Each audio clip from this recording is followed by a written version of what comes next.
Glad to be amongst you again after 3.5 months. We are all children of God. God is our light, and we are also light, being children of light. But our light is enveloped by so many coverings, and we are identified in the covering so much so, with the covering so much so, that we have forgotten ourselves. The cause of identification is the attention, which is the expression of our soul. They are, through the outgoing faculties, diffused in the outside world.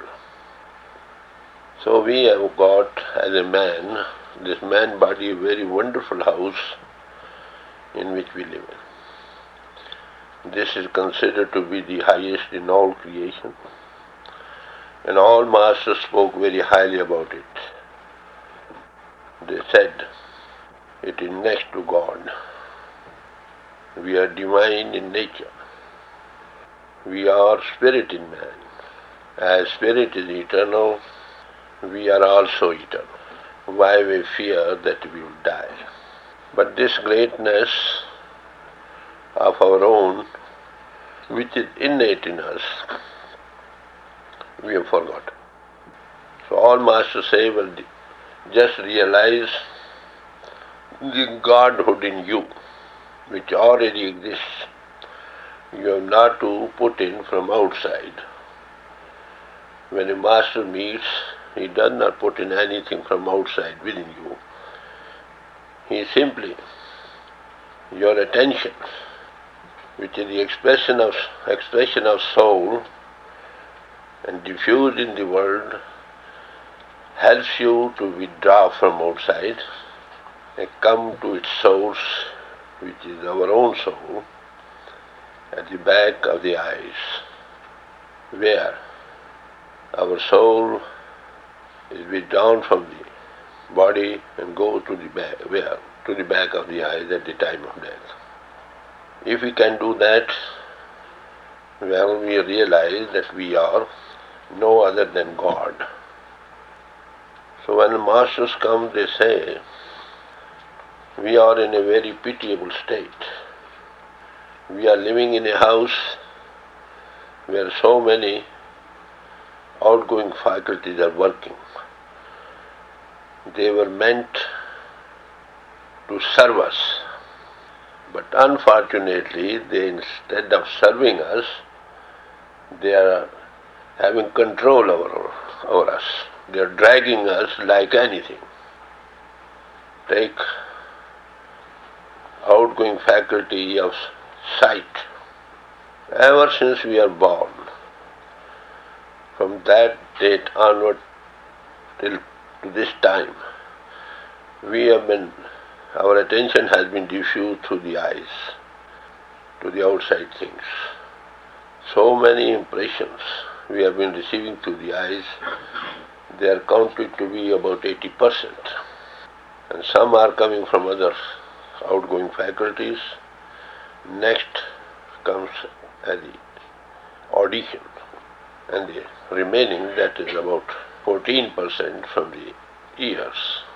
The remaining 6% come through other outgoing faculties. So now what happens, you see, when we see something, we are attracted like anything. We receive impressions through the eyes, through the ears, and from other sources as well.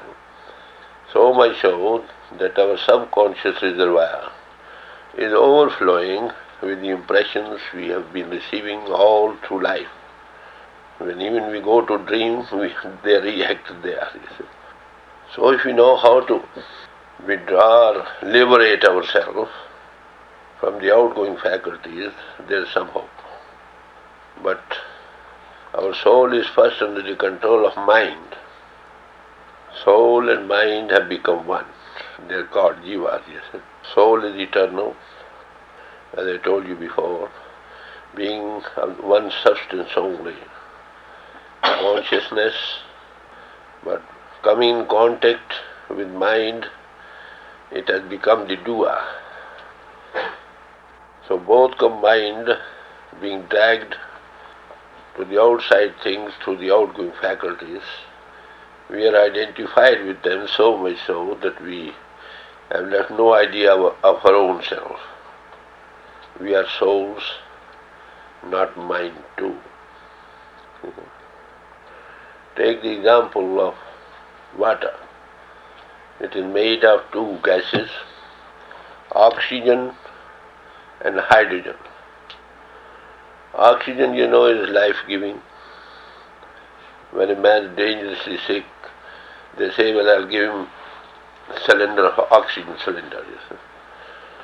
And hydrogen gas chokes our throat. Two different things, when combined together,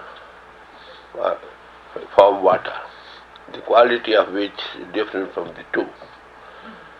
Similarly, we are eternal spirit in man. Combined with mind, we have become the doers, and whatever we sow, so shall we reap. So Master says, be still. What they meant? Physically and intellectually. Then you will know that no other than the God within you. So this is the true state of affairs, you might say, in which we are going. We do not know how to liberate ourselves. Outgoing faculties are so strong that in spite of our wishing it, we cannot do it. When we become helpless and we cry, what does it happen? We are souls, as I told you, children of God. God is our true Father. He sees my child is unhappy. He himself cannot of himself come up to me, cannot be liberated. When a man is himself bound hand and foot, how can he lose himself from that binding? There must be somebody who is not bound. A bound man cannot unbound the other man.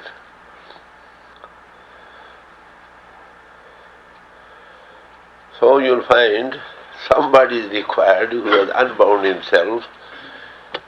He has withdrawn his attention from the outside things and the control that the outgoing faculties had on it, liberated it, then analyzed from mind. Then man knows I have got the same God. And further, it is environed by so many casings, you might say, coverings, that is physical, astral, causal, supercausal. Unless liberate all these things, we cannot know, truly speaking, about our own self, although we begin to see. When we first withdraw from outside and rise from this iron curtain of the physical body, we see we are not the physical body. There, that Godhood begins to shine within us. We become conscious of it.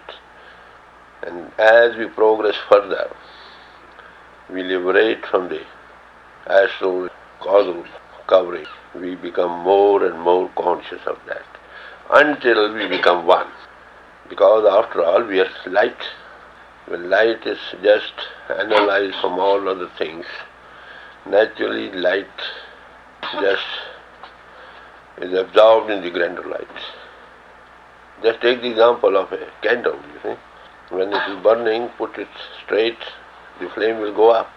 Even you put it, downward, even then the flame will go up.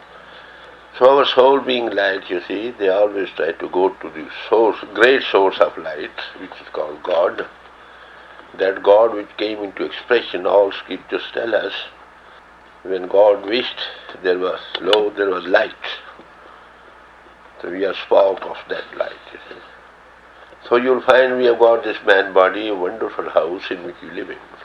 Here God gave us servants, to help us, but they are revolting.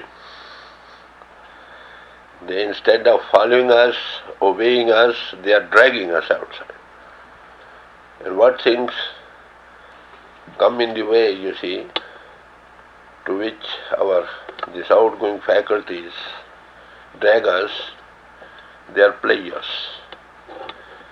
To whom? To the soul plus mind, the dua, which is called jiva. So unless we get more bliss in jaya than what we are having now, we cannot leave the outside things. So God has made arrangements, you see. Outside things, pleasures which drag us, they can be divided in two parts. One, very beautiful sceneries, beautiful things. When you see any beautiful scenery, any beautiful thing, our attention is drawn. And the second, when we hear very sweet symphonies of the music, we are drawn like anything. These outside two things are the potent things which drag us outside. So God has more bliss, more happiness, more joy, more sweet symphonies of the music of the spheres. All glory and beauty lies within us. Only if we know how to withdraw from outside. We've got a great treasure within us. God is a hidden treasure with all beauty, with all sweet symphonies within us, but we do not know how to be withdraw from outside and enjoy that. This is state of affairs we are in. As a man, we are all one. Now, just take the example of a house where the mistress is there and there are 10 servants given to help her, and they revolt. Instead of obeying, they are disobeying everything. Now what will be the fate of the house? Everything topsy-turvy. If the servants are obeying, the house will be clean, everything is set in order. Even in darkness you go, you will see what is what, you see. Otherwise what happens? The tables are upturned, there is no way out, it is all darkness already. You pass on, you just tumble over one thing, that fall the other way, there is no light to see. So that is the true condition we are having, you see. So masters tell us, first of all, how to have control over these outgoing faculties. They tell us, not only tell us, but demonstrate to us how to withdraw, how to give you a contact with all beauty, all glory which is within you. Maybe for a while, when you begin to have it the very first day, how to withdraw from outside, first thing, that is difficult. As I told you, we are so much outer impressions within us overflowing that even in dream those come out in the form of dream. Naturally, when you sit in meditation, try to something coming out of which you never dream of it. But those are the impressions which you have been receiving all through life, unconnected. So that is the first difficulty that we have. For that, Master come, they tell us where you get these impressions, how to control it, how to stop to receive impressions from outside. Then, first thing is to enter this house. I tell you honestly, the servants had bound the mistress. You see, one dragging this side, the other dragging that way. Result is all houses topsy-turvy in the darkness in the house. So when you come to your master, what does he do? Since he gives you this teaching, demonstrates it, how to withdraw. First your attention from outside, first enter in the laboratory of the man body. And then how to liberate from the outgoing faculties or senses and rise above it for a while and give you contact with Him. Of whom? God. What is God? God is light. God is life. And God is love. You see light. You are given some experience of light, little or more. We feel consciousness. We feel a little separate from the body.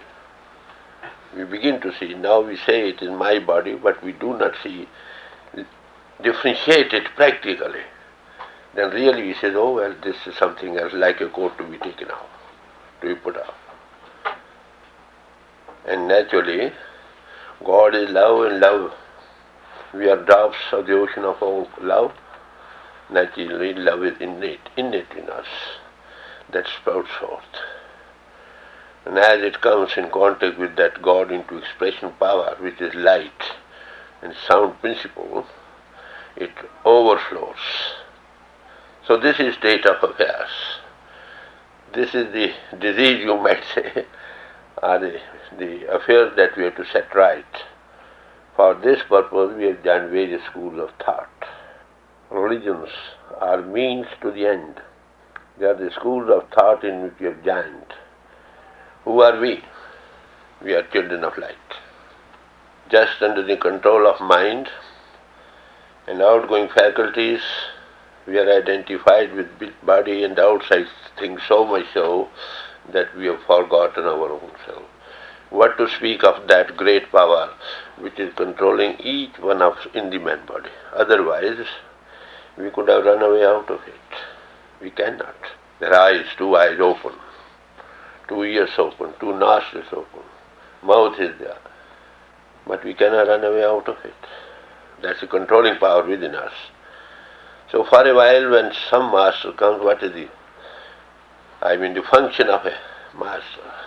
And what is he? He's a man like you.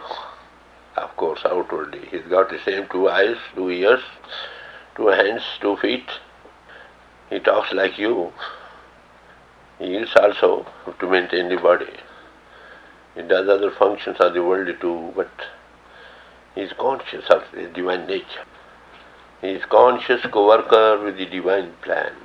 Although he works at the level of man to help them as a man. So, this is what we have to overcome. Our schools of thought or religions were made for the purpose to solve this mystery of life. To be out of this entanglements, you see, or this, obliviousness altogether. We do not know who we are. A little child knows better than us. You ask him who you are, he opens his eyes, opens his mouth, he feels somewhere here. As he grows in years older, you ask him, he says, I am Mr. Such and Such. Further he says, I am a Christian, I am a Hindu, I am a Mohammedan. Again further, I am American, I am French, I am German, I am Indian. Who is he? He is conscious being, you see. That we have forgotten.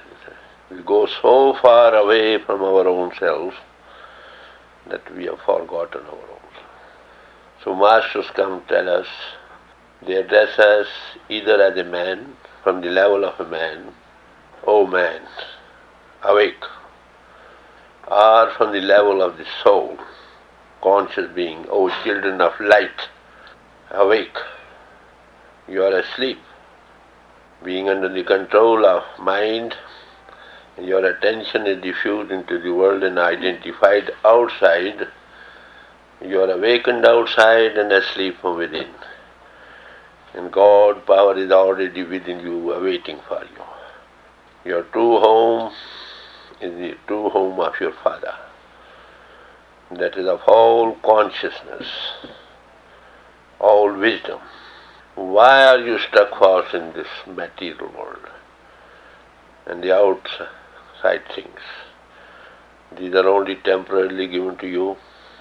Body is changing, being made of matter every moment of life. This is the golden opportunity which has been given to us to realize ourselves, to know ourselves, and then know the controlling power which is controlling us in the body and controlling all universe. All masters say like that, of course in their own language, which was prevalent at the time when they came. By parallel study of religion, you'll find this. These religions were made just to liberate us from all these outer entanglements, to know ourselves and to know God. These were means to the end. That school and college is creditable, from where many students get degrees. But we have joined those very things. We have forgotten the goal. We simply identify ourselves as one religion, belonging to one religion or the other, or one country or the other. There have been religious wars, there have been patriots wars, in which thousands and millions were killed and are being killed. Masters, when they come, they give us teaching from this level, universal level. They consider all children of God, you see, as brothers and sisters in God, because we are maintained, controlled by that higher power. So this is the true state of affairs we are going through. So in whatever religion you are, that religion to remain there is a blessing. But not to attain, achieve this lost godhood, well, you are still bound. So for that purpose, Masters tell us what to do. As I told you, the story goes in the old religions, of the Hindu scriptures, there was one very learned Pandit or the minister amongst the Hindus, and there was a King Preachat. King Preachat he was called. He used to read out the scriptures day to day, every day morning in the court. And the scriptures say, those who hear the scriptures and act, they are liberated. Liberation is not something to be had after death, but it is to be seen now, whether you are liberated or not. So many times those scriptures were read over from day to day, month to month. One day, that King Preachat sat down and thought over it. Well, I have read in scriptures, whoever hears these scriptures, he is just liberated once for all. But I am bound. Mind is very like a magistrate, you see, tells you, well, you are bound.